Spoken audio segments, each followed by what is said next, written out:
자, 대한민국은 과거에도 얘기했지만 자산 중심의 경제 구조입니다. 자산 중심의 경제 구조예요. 예, 잠시 후에 통계표로 보여드리겠지만은 이게 지속 가능한가 하는 문제를 볼 때, 자, 대한민국의 대부분의 자산은 부동산 자산으로 구성되어 있다는 건 상식이 되어 있는 거죠. GDP라는 것이 우리가 실물 경제 활동을 통해서 새로운 가치를 창출하는 거잖아요. 땀 흘려 일하는 결과인 거죠. 부동산 자산은 반면에 이제 우리가 불로소득적인 이 성격이 굉장히 짙은 자산들이고요. 부동산 자산이 GDP에 대비해서 몇 배나 되는가를 보게 되면은 몇 배나 되는 거고 2000년부터 이게 이제 이번에 한국은행에서 낸 대차대조표가 2020년 이 기준치 가지고 다시 환산을 한 겁니다. 그 이전에는 우리가 5년에 한 번씩 그러니까는 이 개편을 하거든요. 측정 방식을 개편을 하는데 2020년 그러니까 기준으로 개편을 한 겁니다. 그래서 2000년 이전 거는 아직 그러니까 이 수치에 대한 정리 작업이 아직 안 끝났어요. 한국은행에서요. 그래서 2000년까지만 지금 그러니까 그 수치가 정리된 상황이기 때문에 2000년부터 그러니까는 정리를 한 겁니다. 2000년부터 보게 되면은 2000년부터 한 그러니까 금융위기 이전까지 특히 뭐냐면은 2002년이면 김대중 정부 마지막 해죠. 김대중 정부 마지막 해부터 해가지고 노무현 정부 때 그러니까 쫙 올라갑니다. 그 당시 부동산 가격이 부동산 시장에 광풍이 불었었잖아요. 마찬가지로요. 그렇죠? 그래서 결국은 정권을 뺏기는 데 하나의 그러니까는 결정적인 역할이 됐었고요. 그렇죠? 그러다가 이게 그러니까 거의 박근혜 정부 때까지 그러니까 거의 큰 증가가 없었습니다. 증가가 없다가 문재인 정부부터 다시 그러니까 이게 올라가기 시작해서 5.6배에서 7.4배까지 증가합니다. 7.4배까지. 특히 보게 되면은 2020년, 2021년 큰 폭으로 증가하죠. 이 팬데믹 기간 때예요. 코로나 팬데믹 기간 때 부동산 가격이 많이 올랐잖아요. 그렇죠?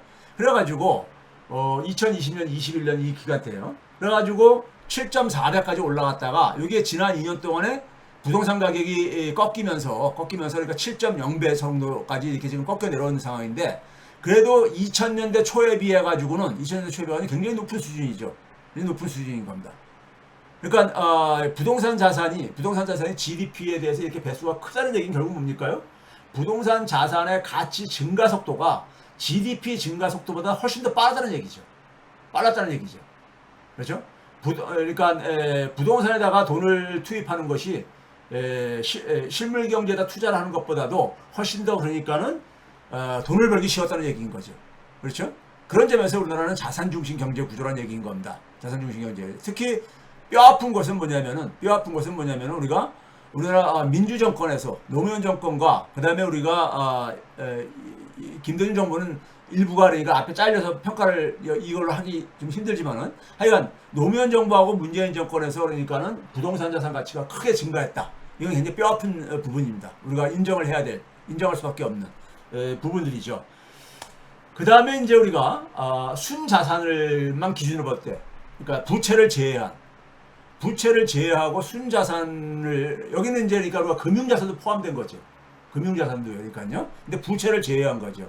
GDP 대비 보게 되면은 이것도 근데 우리가 이건 2008년부터 그러니까 통계 수치를 갖고 있습니다. 한국은행에서요.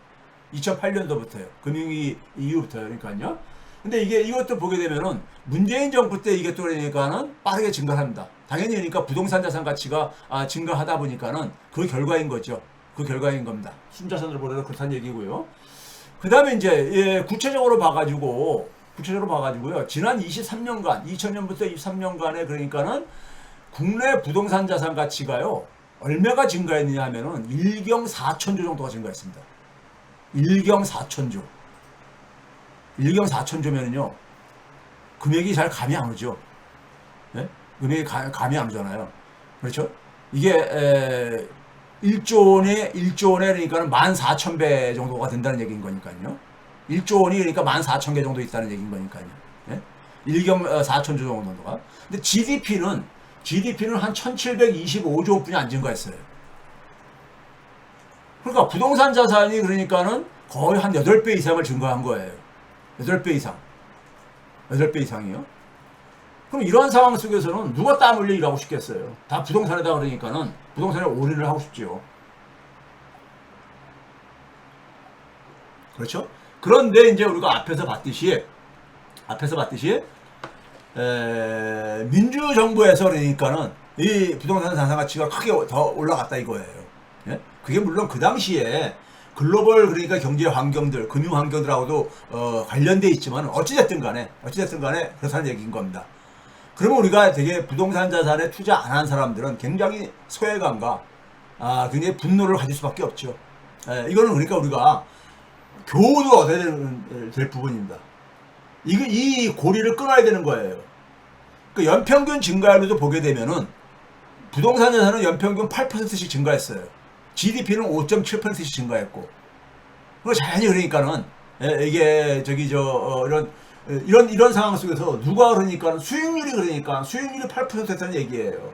물가 상승률을 빼도 그러니까 물가 상승률이 이 기간 동안에 연평균 한 2.5% 증가했는데 빼더라도 한 5.5% 증가했다는 얘기입니다. 실질적인 그러니까 수익률이 5.5%라는 얘기예요. 반면에 실물 경제 활동은 인플레이션으로 빼게 되면 실질적인 수익률이 그러니까 3%, 3.2%도 안 된다는 얘기고요. 예?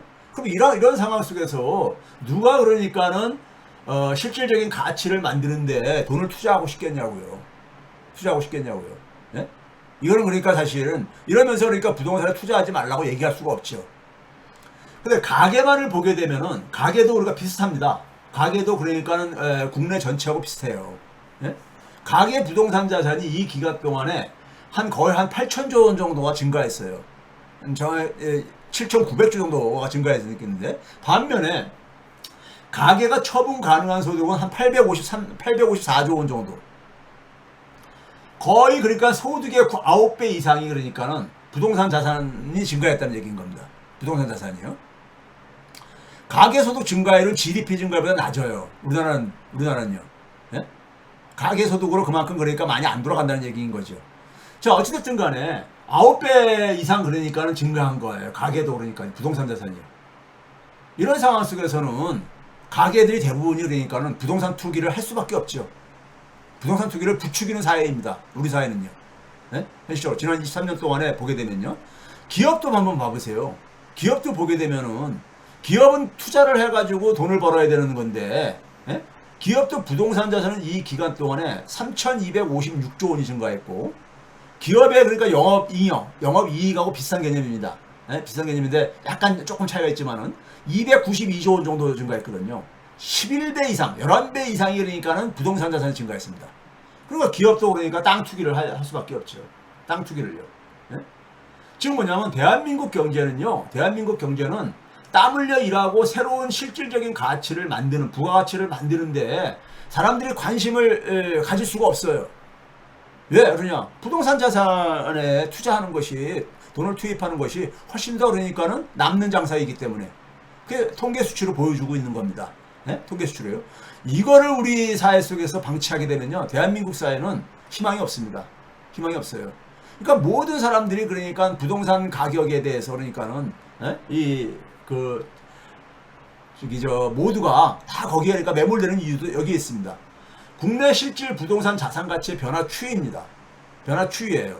이 연평균으로요. 이 정권별로 나누는 겁니다. 정권별로 나누는데 보게 되면은 김대중 정부는 2000년부터 2002년까지만 대상으로 했습니다. 그 뭐 통계 수치가 그뿐이 없기 때문에 노무현 정부 때가 가장 많이 증가했어요. 예? 실질 부동산 자산 가치가. 그러니까 인플레이를 그러니까 로 조정한 그러니까 한 1677조 원씩 증가한 거고 그 다음에 문재인 정부 때 한 1084조 원 정도씩 증가했습니다. 예? 증가한 거예요. 그러니까 이런 점에서 그러니까 민주정권이 굉장히 뼈아픈 교훈을 얻어야 되는 겁니다. 그러고 나서 되게 정권이 교체됐잖아요. 예? 이걸 누구 탓을 돌리든 간에 이런 결과에 대해서는 뼈아픈 이 교훈을 삼아야 된다는 얘기입니다.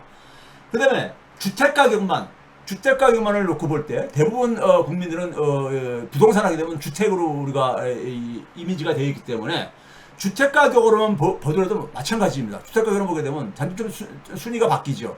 주택 가격만 보게 되면은 앞에 부분은 그러니까 부동산을 구할 때는 이제 토지 가격도 포함되어 있는 겁니다. 토지 가격도 포함되어 있는 건데 주택 가격만을 보게 되면은 주택 가격 국내 실질 주택 가격 보게 되면 문재인 정부 때 그러니까 연 568조 원 정도 증가했습니다.